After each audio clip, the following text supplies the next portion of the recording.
Good morning. We, as most of you know, have been actively involved at Hamblin for about 20 years. This church has been instrumental in the Christian development of our family, since neither one of us came particularly from very active Christian families. Growing active followers of Jesus Christ and building his community is what Hamblin has always done, and our family is living proof of that. Our daughters participated in every educational and service opportunity Hamblin offered. Since they are elsewhere, right now, temporarily we hope, we asked them what programs and activities at Hamblin most shaped their faith. Among others, they said the communion class, the third grade Bible class, kick, fish, the Oasis activities, including the mission trips. Interestingly, they also mentioned participating in the service, whether that was through music or readings. Marissa further developed her faith as a teen when she had the opportunity to be a youth group leader and serve as the youth intern for a year. And we can't forget the years they were cows in the Christmas pageant and in one or another of Ken's sermon skits. As young women out in the world building God's community because they are active followers of Jesus, we are grateful that they are each furthering their faith journeys in their 20s. Undoubtedly, this is due to the strong faith foundation that Hamblin provided. They currently are participating in small groups, daily devotionals at home, and are active in their respective churches. Marissa began volunteering with a youth group at First Pres in Glen Ellen, Illinois, after the first time she visited that church, which I thought was kind of wild. Ellie and Andrew have invited several disillusioned young male co-workers to that church, which I thought was pretty bold move and awesome. Marissa accepted a job at a Christian company called LeaderTrex in Wheaton, Illinois, starting a couple months ago. And she is mentoring middle school and high school youth group students on mission and adventure trips throughout the U.S., with the goal that those children would also become active followers of Jesus. She is speaking during recruiting trips to colleges and delivering leadership training sessions at Christian schools within a 5-state radius. I asked if she felt prepared to do that, and she said, as you can remember, Marissa, "Oh, it's easy. I did that all the time at youth group." Clearly, God was equipping her for this ministry by using Hamblin and her beloved Camp Spalding.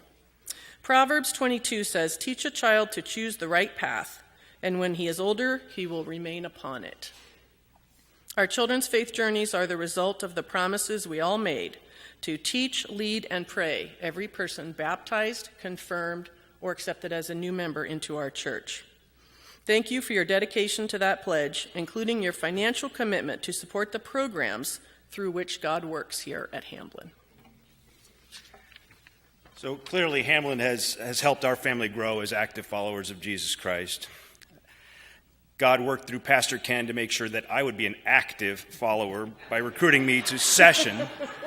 He recruited me to session it seemed like 4 days after I became an official member of the church. As part of the F&A committee, I get a close look at the finances that it takes to run our church.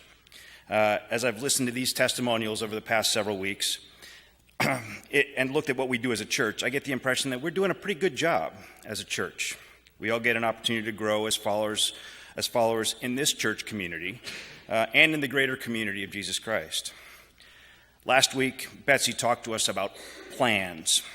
Session uses pledges to make plans, read budget, for next year. Did you know that we get back about half of the pledge cards that we send out each year? One of the ways you can get just a little bit more active is to return those pledge cards. Okay? It doesn't matter if your pledge is $1 a week or $1,000 a week or zero. Returning your pledge cards helps Session make plans. Okay?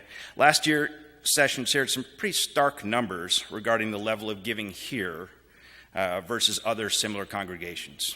Remember those? Yeah, that was the sound when those numbers went up too. Right?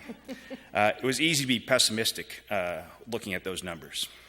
Instead, I am filled with optimism. When you look at the financial update in the bulletin each week, you can see that giving is just a little bit ahead of budget. Remember that we budgeted to lose a little money this year, but if giving stays ahead of budget, we'll be in a much better position heading into next year. I'm full of optimism because I look at how well we are doing as a church, growing active followers of Jesus Christ and growing his community. And then I imagine what types of plans we could make with a little bit more.